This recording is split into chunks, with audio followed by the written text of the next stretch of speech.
धर्म शब्द एक बहुत ही संवेदनशील शब्द है।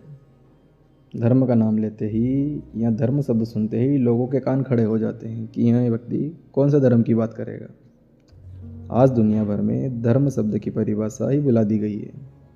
धर्म का अर्थ ही भूल गए हैं। धर्म को संप्रदाय से जोड़ दिया गया है। हर किसी के लिए संप्रदाय ही धर्म हो गया है।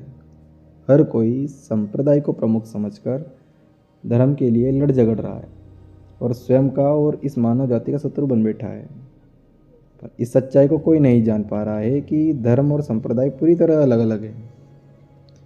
किसी भी व्यक्ति का संप्रदाय अलग अलग हो सकता है, पर हर व्यक्ति का धर्म एक ही होता है। चाहे वह हिंदू हो या मुस्लिम, जैन हो या बुद्ध, सिख हो या ईसाई, सभी का धर्म एक ही है। व्यक्ति जिन नामों से अपने आप को हिंदू कहता फिरता है, मुस्लिम अपने आप को मुस्लिम कहता फिरता है, सिख अपने आप को सिख कहता फिरता है, यह सब संप्रदाय है, धर्म नहीं। अरे भाई, धर्म का खुद का अपना अस्तित्व होता है जो अणु अणु को धारण करता है। अणु अणु जिसे धारण करता है वहाँ धर्म कहलाता है। कुदरत के कानूनों को धर्म कहते हैं। निसर्ग के नियम जो कभी परिवर्तित नहीं होते उन्हें धर्म कहा जाता है। 2000 साल के अंधेरे में आज हर व्यक्ति इस प्रकृति के नियमों को पूरी तरह भूल चुका है। इसलिए पूरे विश्व में इतनी हिंसा और अशांति फैली हुई है। कुदरत का कानून कहता है, जैसे ही कोई व्यक्ति अपने मन में कोई विकार जगाता है तो यह कानून उसे तुरंत दंड देने लगता है।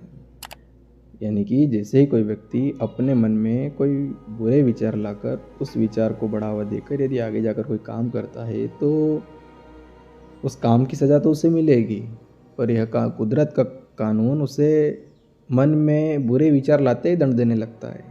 कुदरत का बंधा बंधाया नियम है। सपोज कोई व्यक्ति अपने मन में जैसे ही किसी चोरी का ख्याल लाता है तो बस चोरी का विचार आते ही उसे दंड मिलना शुरू हो जाता है। उस विचार के साथ ही अपने आप उसके मन में पकड़ जाने का डर पैदा होता है और उसे मानसिक रूप से परेशान करता ही रहता है। चोरी करने के बाद यदि वह व्यक्ति बाहर के कानूनों से बच भी जाए, पर यह कुदरत का कानून उसे कभी नहीं छोड़ता। हर वक्त उसे सज़ा देता ही रहता है, अपराध बोध बनकर। ऐसे ही जैसे किसी व्यक्ति ने अपने मन में क्रोध जगाया है तो वह तुरंत दुखी हो ही जाता है। जैसे ही कोई व्यक्ति अपने मन में किसी स्त्री को देखकर वासना जगाता है तो दुखी हो ही जाएगा। यह कुदरत का बंधा बंधाया नियम है। चाहे हिंदू अपने आप को हिंदू कहता फिरे, मुस्लिम अपने आप को मुस्लिम कहता फिरे, जैन अपने आप को जैन कहे या सिख अपने आप को सिख कहे, मन चाहे जिस नाम से अपने आप को पुकारा करे, पर यह कुदरत का कानून कभी नहीं बदलता। विकार पैदा करते ही व्यक्ति को दुखी बनाएगा ही बनाएगा। जैसे आग का गुणधर्म होता है जलना और जलाना, वैसे ही बर्फ़ का गुणधर्म होता है शीतल होना और शीतल करना।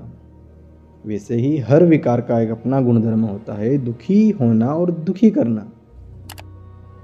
जैसे ही कोई व्यक्ति अपने अंदर क्रोध पैदा करता है, क्रोध पैदा करते ही वह व्यक्ति स्वयं भी जलता है और अपने आसपास के सारे वातावरण को दूषित करता है और अपने से जुड़े हर व्यक्ति को क्रोध करने के लिए मजबूर कर देता है।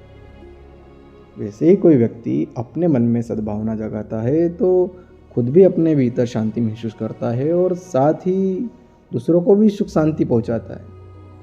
इसे ही पुराने ज़माने में धर्म कहा जाता था। कैसे अपने मन को मैला होने से बचा ले, कैसे अपने मन को निर्मल कर ले, कैसे अपने मन को सबके प्रति सद्भावना और प्रेम से भर ले, बस यही शुद्ध धर्म कहलाता है जो हर व्यक्ति पर लागू होता है, चाहे वह व्यक्ति किसी भी संप्रदाय विशेष का हो। अगर क्रोध जगाया है तो दुखी होगा ही होगा। दुनिया की कोई भी शक्ति उसे दुखी होने से बचा नहीं सकती। उसी तरह कोई व्यक्ति चाहे किसी भी संप्रदाय का हो, यदि वह अपने मन में प्रेम और सद्भावना पैदा करता है तो उसे दुनिया की कोई शक्ति सुख और शांति भोगने से रोक ही नहीं सकती। यह प्रकृति का, इस निसर्ग का बंधा बंधाया नियम है। इसे पहचानने की कोशिश करें। याद रखें, एक ही जगह पर साथ साथ रखी गई गीता और कुरान कभी नहीं आपस में लड़ते। इन दोनों के लिए लड़ता वही है जिसने या तो इन दोनों को पढ़ा ही नहीं है या फिर पढ़ा भी है तो गहराई से समझने की कोशिश नहीं की इनको। पूरी महाभारत में श्री कृष्ण ने पांडवों और दुर्योधन को बहुत सी धर्म की बातें सिखाई। हमेशा दुर्योधन को धर्म के रास्ते पर आने का बोला।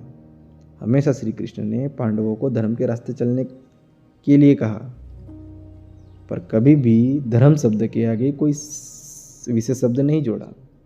वह इसलिए कि धर्म धर्म होता है। धर्म अपना एक खुद का अस्तित्व रखता है जो संसार के हर प्राणियों को धारण करता है।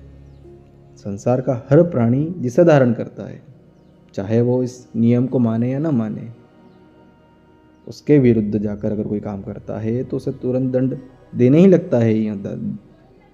जिसे धर्म कहते हैं। दोस्तों, मेरी बातों से यदि किसी को कोई ठेस पहुंची हो तो मैं माफ़ी चाहता हूँ, पर थोड़ा सा मेरी बात को गहराई से समझने का प्रयास करें।